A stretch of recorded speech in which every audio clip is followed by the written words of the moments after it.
राधे कृष्णा। जय भोलो सीता रामचंद्र भगवान की जय।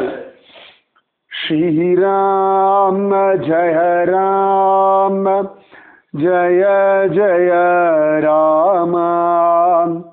श्री राम जय राम, जय जय राम। श्री राम जय राम, जय जय राम।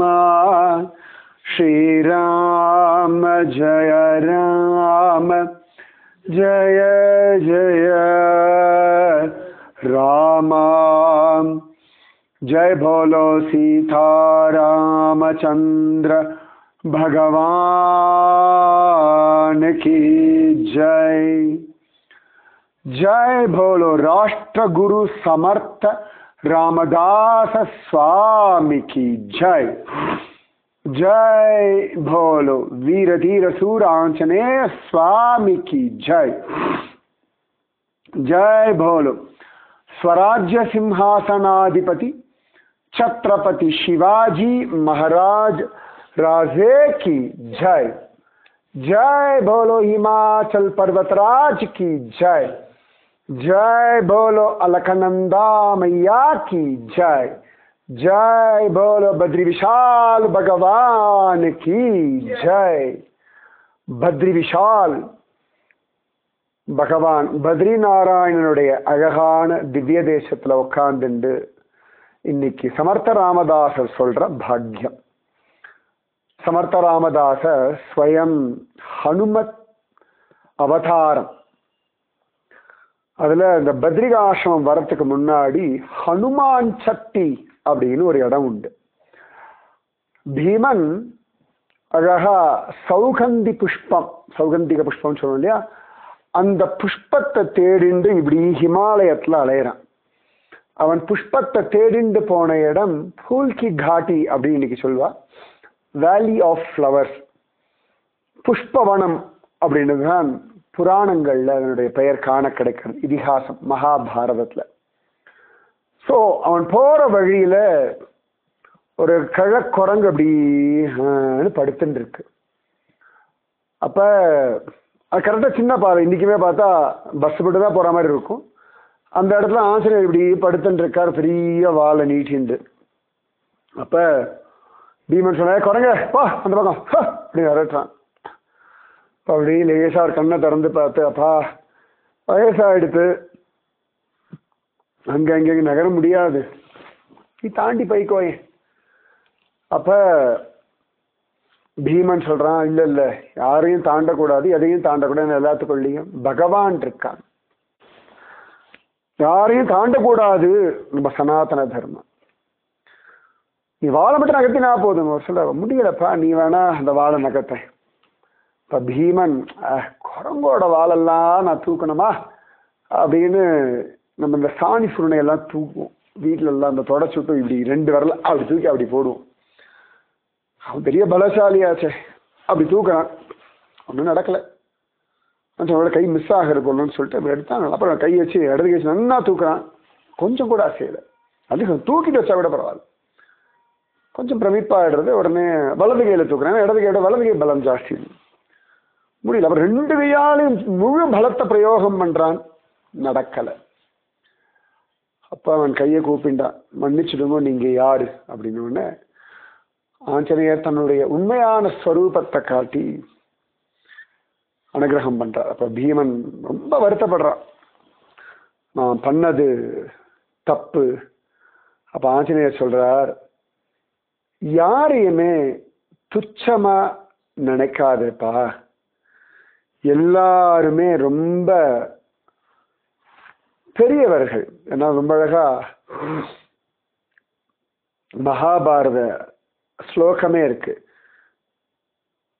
யதீதேகம் பிரியா பார்த்த பகூனிமான் உபாஹர தான்யகம் நேதும் இச்சாமி காமியகம் புனராசிரமம். அவ்வளவு அழகா நீ சொல்ற ரொம்ப அழகா இருக்கு ஸ்லோகமே சொல்றோம். பிரசீத நாஸ்திமே சக்தி உத்தாதும் ஜரயா ஜரயானக மமானுகம்பயா தே தே தத்து பிரிச்சமுத்சாரிய கம்யதாம் அப்படின்னு சொல்லி ரொம்ப அழகா ரெண்டு பேருடைய கான்வர்சேஷன் தான் இருக்கு. யாரையும் துச்சமா நினைக்காது. நம்ம வாழ்க்கையில பல பேர் சமயத்துல துச்சமா நினைச்சிடுவோம். சமயத்தில் வேலைக்காரர்களை துச்சமா நினைப்போம். சமயத்துல வந்து கூட இருக்க கோ பேசஞ்சர்ஸை துச்சமா நினைப்போம். ஒருவேளை கிளீனா இல்லை வச்சுக்கோங்களேன். சில பேர்லாம் டிரைவரை துச்சமா நினைப்பா. நிஜமாவே டிரைவருடைய மகிமை உங்களுக்கு புரியுமா? உத்தராகண்ட் டிராவல் வாங்கும். Then you will understand. காலை 8 மணிக்கு வண்டியில உக்காந்தான்னா அவ பாட்டுக்கு அந்த காட் செக்ஷன்ல ஓட்டிகிட்டே இருப்பா வண்டியை. பிரமிப்பா இருக்கும். நிஜமாவே டயர்டாடும். நான் அன்னைக்கு கூட என்னோட டிரைவர்கிட்ட பேசிட்டு இருந்தபோது அவர் சொன்னார், நான் கேட்டேன் இப்பெல்லாம் வந்து பவர் ஸ்டியரிங் வந்தா உனக்கு ஈஸியா இருக்கு, எப்படி நீ அந்த மேனுவல் ஸ்டியரிங் எல்லாம் ஓட்டிருப்பிய? குருஜி அது ஏக்தம் ஈஸி. இப்ப ரொம்ப ஈஸியா இருக்கு. நிஜமாவே ஃபோல் பட்டையெல்லாம் வலி விண்ணு விண்ணு விண்ணு மேனுவல் ஸ்டியரிங்ல அவ்வளவு கண்ட்ரோல் இருக்கணும். நிஜமாவே இப்ப இன்னைக்கெல்லாம் வந்து நாங்க சரியா சொன்னோம்னா நேற்று 2 பத்ரி பார்த்தோம். ஆதி பத்ரி, விருத்த பத்ரி. அதுக்கப்புறமா நேத்தி வந்து 4 பிரயாகை பார்த்துட்டோம். இன்னைக்கு பவிஷ்ய பத்ரி, யோக பத்ரி பார்த்தாச்சு. 5வது பிரயாக விஷ்ணு பிரயாகையும் பார்த்துட்டோம். பாண்டவருடைய அவதார ஸ்தலம் பார்த்துட்டோம். அனுமான் சட்டி பார்த்தோம். இன்னைக்கு சாயங்காலம் பத்ரிகாசிரமத்துக்குள்ள வந்துட்டோம். நைட்டு போய் பத்ரிநாதனை பார்க்க போறோம்.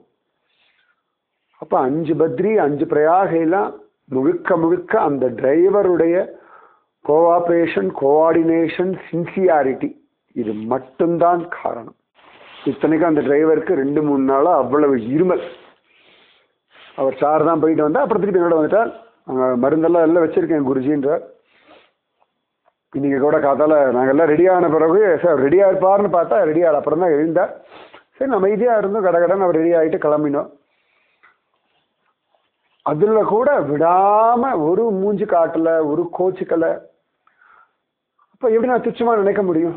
அந்த டிரைவர் இல்லைன்னா எனக்கு எப்படி சாத்தியமாகும்? பஞ்ச பிரயாகை, பஞ்ச பத்ரி கனவு வேணா காணலாம். இன்னைக்கு எல்லாரும் நான் பேஸ்புக்ல போட்டேன், செக்டி நாட் பத்ரி விஷான், எல்லாரும் blessed soul. Blessed soul okay right. But நம்ம வாழ்க்கையே பல பேரோட சேர்ந்து தான் நடந்துட்டு இருக்கு. ஒவ்வொருத்தரும் ஒவ்வொரு விதத்துல நமக்கு அப்படி ஒரு கிருபை பண்ணிட்டு இருக்கார்கள். அப்ப யாரையுமே துச்சமா நினைக்க கூடாதுன்ற ஒரு பெரிய பாடத்தை பீமன் கத்துண்டது இந்த பத்ரிகாசிரமம் வர வழியில தான். சமர்த்த ராமதாசர் அவ்வளவு அழகா எல்லாரையுமே வசத்தியா தான் சொல்லுவார். அவ்வளவு அழகா எல்லார்கிட்டையும் ஸ்ரத்தையோட தான் நடந்துட்டார். பேர்பட சமர்த்த ராமதாசருடைய வைபவத்தை பத்ரிகாசிரமத்துல உட்காந்துன்னு சொல்ற பாக்கியத்தை பகவான் அவ்வளவு அழகா இன்னைக்கு கொடுத்திருக்கான். சமர்த்த ராமதாசர் இது கூட பார்த்தோம். அவர் அவமரியாதை பண்ணணுன்னே வெத்தலையும் சர்க்கரையும் எல்லாம் கொண்டு வராத ஒருத்தர். அவர் சமர்த்த ராமதாசர் ஒண்ணுமே சொல்லலை. எல்லாருக்கும் வெத்தலையும் சர்க்கரையும் கொடுக்கும்போது இவருக்கும் கொடுத்தார். மௌனி பாபாவோட ஆசீர்வாதம் உங்களுக்கு அப்படின்லாம் சொன்னார். அப்புறம் இதுவும் சொன்ன சமர்த்த ராமதாசருடைய பாதுகை எப்படி கிராமத்து ஜனங்கள்லாம் பூஜை பண்ணார்கள் அப்படின்னு. நிஜமாவே உத்தராகண்ட்ல பார்க்கணும். சாது அப்படின்னா அவளுக்கு அவ்வளவு மரியாதை. என்ன கூட ரிஷிகேஷானந்த சுவாமி எல்லாம் வருவார். ஹோட்டல்ல போய் சாப்பிடும். அவரை பார்த்த உடனே பினா பியாஸ் ரசூன் அவ்வளவுதான். வெங்காயம் பூண்டு எல்லாம் தனியா பண்ணி கொடுத்துருவோம். நாம அவர்கிட்ட தனியா வரும் ஆர்டர் கேட்பான். நம்மளோட சேர்ந்து எடுக்கவே மாட்டாங்க. அவர்கிட்ட பைசாவும் வாங்க மாட்டான். சாதுக்கள் அப்படின்னா பைசாவும் வாங்க மாட்டா. அவ்வளவு அழகா நல்லா பார்த்து சமைச்சு கொடுப்பா. போகும்பொழுது ஓனர்ல இருந்து எல்லாருமே அந்த சுவாமிஜி காலில் விழுந்து நமஸ்காரம் பண்ணுவார்கள். அப்ப அந்த ஸ்ரத்தை அவளுக்கு. சமர்த்த ராமதாசர் அவ்வளவு அழகா தான் உண்டு, தன் பக்தி உண்டு. எந்த இடத்துல பொலிட்டிக்கலான விஷயங்கள் பண்ணுவா, விஷயத்தை பொலிட்டிக்கலா பண்ணுவா. எந்த விஷயங்கள்ல ஆரோக்கிய சம்பந்தமான இடங்களோ அந்த இடத்துல ஆரோக்கியமா. இப்ப பசங்களுக்கு எக்ஸசைஸ் சொல்லி கொடுக்கும் பொழுது இப்படி வளையணும்டா, உடம்பு இப்படி இருக்கணும்டா, இப்படி கையை வைக்கணும்டா, புஷ்அப்ஸ் எடுக்கும் பொழுது இந்த ஆர்ம்ஸ் இப்படி இருக்கணும்டா, ஷோல்டர் இப்படி ஸ்ட்ரைட்டா, ரொம்ப அழகா இருக்கும். கரெக்டா ஒரு ஜிம் ட்ரெயினர் மாதிரியே கிளீனா சொல்லி கொடுப்பாரு. இப்படி பிடி, இவ்வளவு அழகா அந்த கரலா கட்டி இப்படி பிடிக்கணும், இப்படி சுத்தணும், புரியறதா அப்படின்னு. அதே அதான ஒரு வினயம், அந்த மாதிரி விஷயங்கள். வேதாந்த விஷயம்னா வேதாந்தங்கள் எல்லாம் கரெக்டா அவர் எந்த ரோல்ல இருக்காரோ அந்த ரோலுக்கு ஏற்ற மாதிரி அவருடைய மெசேஜஸ், ஆட்டிடியூட், மேனரிசம், வார்த்தைகள் எல்லாமே இருக்கும். அவ்வளவு ஜோரா இருக்கும். சமர்த்தராமதாசருக்கு ரொம்ப ஹாஸ்யமும் உண்டு. நிறைய சமர்த்தராமதாசர் இந்த கல்யாண சுவாமி தலையில் எப்படி கொட்டினார் அப்படின்னு. அப்ப ஒரு சந்தர்ப்பத்தில் சமர்த்தராமதாசர் இந்த அபங்கம் ஒழுங்கா பாடலை அப்படின்னு சொல்லி கல்யாண சுவாமி தலையில கொட்டினார். அதுக்கப்புறம் அவருக்கு மறக்கவே இல்லை. அதனால எப்பொழுதுமே சமர்த்தராமதாசர் இப்ப எப்படி ஆயிடுதான், சமர்த்தராமதாசர் அடுத்து என்ன அபங்கம் சொல்லுவார்ன்ற வரைக்கும் அவருக்கு தெரிஞ்சிடும். அவர் வார்த்தை கூட எடுக்க வேண்டாம், கல்யாண சுவாமி சொல்லிடுவார். அப்ப இந்த உபன்யாசம் எல்லாம் முடிஞ்சு கீர்த்தனை எல்லாம் முடிஞ்ச உடனே சமர்த்தராமதாஸ் சொல்லுவார், சமைக்கிறது என்னமோ நான் தான், சாப்பாடு என்னமோ என்னோடதுதான், ஆனா கல்யாண சுவாமியோடைய உச்சிஷ்டம் தான் எனக்கு அப்படிங்குவார். நிறைய பேர் நினைச்சுப்பா, ஓ கல்யாண சுவாமி அவர் சாப்பிட்டு அப்புறமா தான் சமர்த்தராமதாஸுக்கு சாப்பாடு போடுறாரு போல இருக்கு. அப்புறமா கல்யாண சுவாமியிட சில பேர் கேட்பா, என்ன எப்படி இருக்கு? அவர் சொல்லுவார், கல்யாண சுவாமி சிரிச்சுட்டு, இல்ல அபங்கம்ன்ற ஒரு ஆகாரத்தை எழுதுறது அவர் தான், உருவாக்குறதும் அவர் தான். ஆனா பல சந்தர்ப்பங்கள்ல கீர்த்தன சமயத்துல முதல்ல நான் சொல்லிடுவேன், அதுக்கப்புறம் தான் அவர் ஆரம்பிப்பார். அதனால நான் சாப்பிட்ட உச்சிஷ்டத்தை அவர் சாப்பிடுற மாதிரி சொல்றார், இதுதான் அர்த்தம். ஓ அப்படியா அப்படின்னு அந்த ஹாஸ்யமும் சமர்த்தராமதாசருக்கு உண்டு. சமர்த்தராமதாசர் இடத்துல ஒவ்வொருத்தரும் ஒவ்வொரு விதமான காரியத்தை உத்தேசம் பண்ணி வருவார்கள். ரொம்ப அழகா இருக்கும். சில பேருக்கு ஏதான பக்தி விஷயத்துல சந்தேகம் வரும், சில பேருக்கு தியானம் எப்படி பண்றதுன்னு சந்தேகம் வரும், சில பேருக்கு வேதாந்த விசாரம் சந்தேகம் வரும். ஸோ ஒருத்தர் அவர் எப்பொழுதுமே ஓம், அந்த ஓம் சப்தத்தை தியானம் பண்ணுவார், அதையே தான் ஜபிப்பார். இன்னைக்கு நிறைய பேர் அந்த ஓம்ன்றத ரொம்ப அழகா விஸ்தாரமா ஜபிப்பார். முக்கியமா இந்த கங்கை கரையில் இருக்கக்கூடிய பல பேர் அந்த ஓம்கார தியானம் நிறைய பண்ணுவார். ஹரி ஓம் அப்படின்னு தான் சாதாரணமா கங்கையில் இருக்கவா எல்லாருமே சொல்லுவா. பார்த்தோம்னா ஓம்காரேஸ்வரர் அப்படின்னு தான் உக்கீமட்ல நம்ம சிவபெருமான் ராஜா மாந்தாதாவுக்கு காட்சி கொடுத்தார் அப்படின்னு இருக்கு. அப்ப அவருக்கு இந்த விஷயத்துல சமர்த்தராமதாசர் இடத்துல சந்தேகம் கேட்கணும் அப்படின்னு வர்றார். ஒரே காலகட்டத்திலேயே நிறைய குருமார்கள் இருப்பா, நிறைய சம்பிரதாயங்கள் இருக்கும், ஒவ்வொருத்தரும் ஒவ்வொரு கல்ட்டு இருக்கும், ஒவ்வொருத்தரும் ஒவ்வொரு மூர்த்தியுடைய உபாசனை இருக்கும், ஒவ்வொருத்தரும் ஒரு நாமத்தை இன்சிஸ் பண்ணி எம்பசைஸ் பண்ணி சொல்லுவார்கள். ஸோ சமர்த்தராமதாசர் எத்தனையோ மகாத்மாக்களை பார்ப்பார், எவ்வளவோ சம்பிரதாயத்து சிஷ்யாலாம் அவர்கிட்ட வருவார். அவர் சொல்லுவார் எல்லாத்தையும், ராமன் பரபிரம்மம், ராம தியானம் பண்ணுங்கோ, ஸ்ரீராம ஜெய ராம ஜெய ஜெய ராம ஜபிங்கோ அப்படின்ட்டு. அவ்வளவுதான், தன் சிஷ்யானா இதுதான் ஜபிக்கணும் அப்படின்னு சொல்லிடுவார். மற்ற வாக்கிட்டெல்லாம் சொல்லுங்க அப்படின்னு சொல்லிட்டு போயிடுவார். ஸோ எப்பொழுதுமே அந்த ராமநாமம், ராமரூபம், ராம தியானம் இதுல மாத்திக்கவே மாட்டார். அவரே துல்ஜா பவனி பற்றிலாம் பாடியிருக்கார். ஆனா தியானம், ஜபம், ஸ்மரண அப்படின்னா ராமன் அப்படின்றார். ஸோ அப்ப இந்த பக்தர் வந்துட்டார். அப்ப சமர்த்தராமதாசர் சொல்றார், எனக்கு ஓம் எப்படி ஜபிக்கணும், எப்படி தியானம் பண்ணணும். ஓம்ன்றது ஒரு அக்ஷரம், சப்தம் தானே, இது எப்படி தியானம் பண்ண முடியும்? இப்ப ராத்திரி நம்ம படுத்துட்டு இருக்கோம் வச்சுக்கோங்களேன், ஒரே இருட்டா இருக்குன்னா அப்ப சப்தத்தினுடைய தியானம் வரும். ராத்திரி வாழ்க்கை டக் டக் டக், பகலெல்லாம் ஒன்றும் கேட்காது, ராத்திரி ஒன்னா கேட்கும். எங்கேயாவது யாராவது சேர் இழுத்தா சப்தம் வரும். இப்போ நான்லாம் ஃப்ளாட்ல இருக்கேன், என்னோட மாடி வீட்டில் யாராவது காயின் போட்டுட்டோன்னா டர்ன்னு சத்தம் கேட்கும். இல்லாட்டி மாடி வீட்டில் யாராவது ஊஞ்சல் ஆடினா அந்த சத்தம் கேட்கும். அப்ப ராத்திரியில தான் இதெல்லாம் கிளீனா கேட்கும். எல்லா கொசு கத்தரு கூட காத்திரி கேட்கறது பகல்ல பெருசா தெரியாது நமக்கு. அப்ப மற்ற சமயத்துல இந்த சப்த தியானம் அப்படின்றது நமக்கு வராது. இப்ப சமர்த்தராமதாஸ் சொல்றார், ஓம்ன்ற சப்தமே ராமன் தான் அப்படின்றார். ஏன்னா அகார உகார மகார அப்படின்ற இந்த மூணும் சேர்ந்ததுதான் ஓம்கார சப்தம். அப்ப ஆக்சுவலா ஆழ்வார்கள் நிறைய இடங்கள்ல பார்த்தோம்னா ரொம்ப ஜோரா சொல்லுவா, இந்த ராமன், சீதை, லக்ஷ்மணன். இவ 3 பேரும் காட்டில் நடக்கும் பொழுது ஓம்காரம் பிரணவம் நடந்தா போலேன்னு சொல்லுவார். ஏன்னா ஆன்ற சப்தம் அகாரக விஷ்ணு வாச்சக, ஆன்ற சப்தம் விஷ்ணுவத்தான் குறிக்கும். அதனால ஸ்வயம் ராமன். ஊ அப்படின்ற சப்தம் அழகா லக்ஷ்மி தேவியை குறிக்கும் அப்படின்னு சொல்லுவா. மன்ற சப்தம் லக்ஷ்மணனை குறிக்கும் அப்படின்னு சொல்லுவா. ஸோ அகார உகார மகாரம். எப்பவுமே ராமன் சொல்லுவான், இந்த குஹனுடைய ஸ்ருங்கிபேரபுரத்துல இருந்து 3 பேரும் கிளம்பின பிறகு சொல்லுவார், பகவான் சொல்லுவார், இனி ரொம்ப ஜாகிரதையா இருக்கணும் லக்ஷ்மணா. எவ்வளவு நாள் நம்ம காடு நாட்டு ஓரத்தில் இருக்கக்கூடிய விஷயங்கள் நடந்தது, இனிமேல் காட்டில் மட்டும்தான் அலைய போறோம்.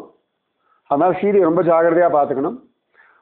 ஒன்று நீ முன்னாடி போகணும், இல்லை நான் முன்னாடி போகணும். நடுவில் சீதை, பின்னாடி நீயோ நானோ வரோம். ஸோ சீதை ரொம்ப சேஃபா, முன்னாடி ராமன், நடுவில் சீதை, பின்னாடி லக்ஷ்மணன். அப்படி சில இடங்களில் முன்னாடி லக்ஷ்மணன், பின்னாடி சீதை, அதுக்கப்புறமா ராமன். ஸோ சீதையோட 2 பக்கம் பேக்கடா அப்படி அழிச்சுட்டு போகிறது அப்படின்னு இந்த மிலிட்ரி இது மாதிரி. அதனால அந்த சமயத்துல ஓம்காரம் நடந்தா போலே அப்படின்னு வர்ணனை உண்டு. ராமதாசர் வர்ணிக்கிறார் இதுல அ உ ம இந்த சப்தங்கள் எல்லாமே அவ்வளவு அழகா ராமன், பரதன், சத்ருகனன், லக்ஷ்மணன் இவா 4 பேரையும் குறிக்கிறது. இந்த தனித்தனி அக்ஷரமா பிரிக்கும் பொழுது ம எல்லாம் சேர்ந்து ஓன்னு வருது இல்லையா, அது இப்படி 4 பேர் சேர்த்து இந்த ஓம் அப்படின்னு வரும் பொழுது அந்த முழு சப்தமும் சீதையை குறிக்கிறது அப்படின்றார். அந்த ஓடு எடுக்கிற சப்தம், அந்த ஓம்ல ஒரு புள்ளி வைக்கிறோம்ல, அந்த புள்ளி ஆஞ்சநேய மூர்த்தி அப்படிங்கிற. அதனால ஓம்காரம்ன்றது ஸ்வயம் ராமஸ்வரூபம். நீ ராமனை தியானம் பண்ணு. ஓம் வேற இல்லை, ராமநாமம் வேற கிடையாது. ராமநாமமே தான் ஓம். ஏன்னா காயத்ரி மந்திரம் உண்டு, ஓம் பூர்புவஸ்வஹ அப்படின்றோம் இல்லையா. அந்த காயத்ரி மந்திரத்தினுடைய வியாக்கியானம் தான் ஸ்ரீமத் ராமாயணம். அந்த ராமாயணத்தில் சொல்லப்படுகின்ற பரபிரம்மம் தான் ராமன். அதனாலே ராம தியானம் பண்ணு, ராமரூப லாவண்யத்தை ரசி, ராமனுடைய அழகான வைபவங்களை தியானம் பண்ணு. என்ன கர்மாக்கள் பண்றையோ ராமநாமத்தோட பண்ணு. ஏன்னா சிவபெருமானும் ஸ்ரீராம ராம ராமேதி ரமே ராமே மனோரமே சஹஸ்ரநாம தத்துல்யம் ராமநாம வரானனே அப்படின்னு சொல்லி அவ்வளவு அழகா ராமநாமத்தை தியானம் பண்ணு, ராமநாமத்தை ஜபின்னு தான் பார்வதி தேவிக்கும் சொல்லியிருக்கார் அப்படின்னு சொல்லி அந்த பக்தருக்கு ஓம் தான் ராமன், ராமன் தான் ஓம்கார சப்தம் அப்படின்னு அவ்வளவு அழகா நிரூபணம் பண்ணி என்ன கர்மா பண்றையோ அந்த கர்மாவை பகவத் அர்ப்பணமாக பகவானுக்காக செய்வாய் அப்படின்னு சொன்னோன்னா அவருக்கு அவ்வளவு சந்தோஷம்னா, அவருக்கு இந்த ஓம் பிடிச்சிருக்கு, ஆனா தியானம் பண்ண முடியல. இந்த சப்தம் எல்லாம் வருது. ஏன்னா இந்த ஓம் ரொம்ப அழகா பார்க்கணும், நல்லா கரெக்டா சொன்னோம்னா ஓ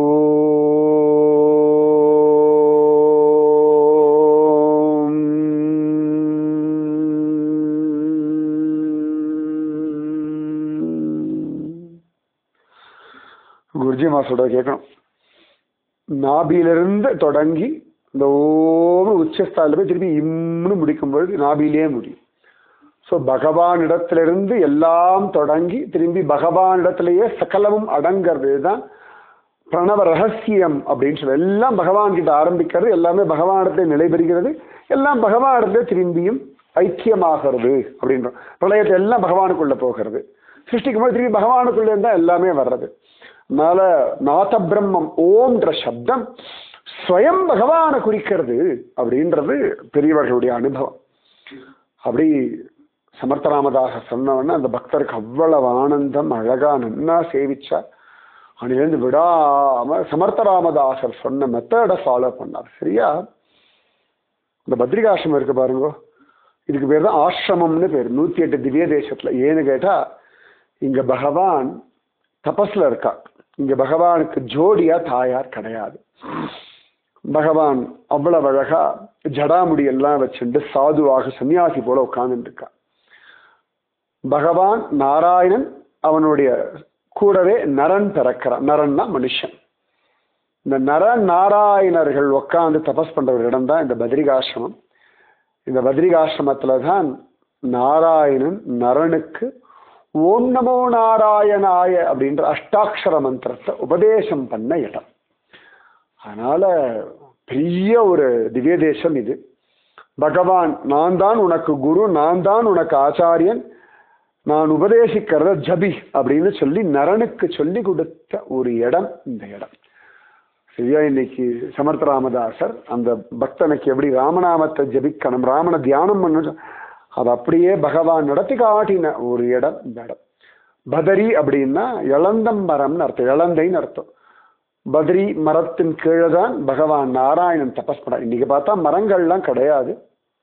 அந்த பத்ரிநாதன் அவ்வளவு அழகா தபஸ் பண்ணி நரனுக்கு உபதேசம் பண்றான். அந்த பத்ரிநாதன் தான் ஸ்வயம் கிருஷ்ணன். அந்த பத்ரிநாதனோட கூட பிறந்த நரன் தான் ஸ்வயம் அர்ஜுனன். அதனால அப்பேற்பட்ட ஒரு க்ஷேத்திரத்துல இன்னைக்கு சமர்த்த ராமதாசருடைய ராம வைபவத்தை சொல்ற பாக்கியம் நமக்கு வாச்சிருக்கு. அவ்வளவு சிரேஷ்டம் இந்த பத்ரிகாசிரமம். கிருஷ்ணனுடைய பிரிய சிஷ்யன் உத்தவன் இங்கதான் வந்து தபஸ் பண்றார். இங்கதான் அவர் தான் இங்க உற்சவ மூர்த்தியா இருக்கார். அதனால வதரி வணங்குதுமே அப்படின்னு திருமங்கை ஆழ்வார் கொண்டாடின ஒரு பத்ரிகாசிரமம் இதுதான். அவ்வளவு சிரேஷ்டம். அலகநந்தா இதெல்லாம் அலகாபுரி, குபேரனுடைய ஸ்தலம். அத்தனை விசேஷம். 6 மாசம் நாரத மகரிஷி பூஜை பண்ணக்கூடிய ஒரு ஸ்தலம். நாரதர் தான் வால்மீகி மகரிஷிக்கு ராம வைபவத்தை சொல்லி ராமாயணத்தை விஸ்தாரமா சொல்லி கொடுத்தார். அதனால அவ்வளவு அழகான ஒரு இடத்துல இன்னைக்கு சமர்த்த ராமதாசருடைய வைபவத்தை சொல்றதுக்கும் கேட்கறதுக்குமான பாக்கியம் நம்ம எல்லாருக்கும் கிடைச்சது. இன்னைக்கு சமர்த்த ராமதாச வைபவம் கேட்கிறவா எல்லாருக்குமே நிச்சயமாகவே பத்ரிநாதனை தரிசனம் பண்ற பாக்கியம் கட்டாயம் நாரதருடைய அனுகிரகத்தினால கிடைக்கும். நல்லா பிரார்த்தனை பண்ணிக்கோங்க, நிறைய நாமஜபம் பண்ணுங்க. பத்ரிநாதனுடைய ஆசீர்வாதம், நரனுடைய ஆசீர்வாதம், நம்ம நாரத மகரிஷியுடைய ஆசீர்வாதம் எல்லாம் உங்களுக்கும் உங்கள் குடும்பத்திற்கும் வம்சத்திற்கும் பூரணமா சித்திக்கட்டும். நீங்க உங்க குடும்பத்தோட வந்து அழகாக இந்த பத்ரிகாசிரமத்துல தங்கி பத்ரி நாராயணனை நன்னா தரிசிக்கிறதுக்கு குருஜி அம்மா ஆசீர்வாதம் பண்ணட்டும். ராதே கிருஷ்ணா. ஸ்ரீராம ஜெய ராம ஜெய ஜெய ராமா. ஸ்ரீராம ஜெய ராம ஜெய ஜெய ராமா. जय बोलो सीता रामचंद्र भगवान की जय.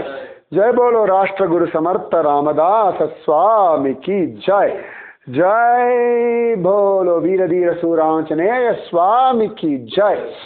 जय बोलो हिमाचल पर्वतराज की जय. जय बोलो अलकनंदा माता की जय. जय बोलो नर नारायण ऋषि की जय. जय बोलो बद्री विशाल भगवान की जय. जय बोलो स्वराज्य सिंहासनाधिपति छत्रपति शिवाजी महाराज राजे की जय. இந்த பத்ரிகாசிரமத்துல தான் வேதவியாசர் தியானம் பண்ணார், மகாபாரதம் எழுதினார், ஸ்ரீமத் பாகவத்தை எழுதினார். இங்கதான் நாரத மகரிஷி வேதவியாசரை மீட் பண்ணார். அப்பேற்பட்ட ஒரு இடத்துல இருந்து இன்று சமர்த்த ராமதாச வைபவம்ன்றது குரு கிருபை. ராதே கிருஷ்ணா.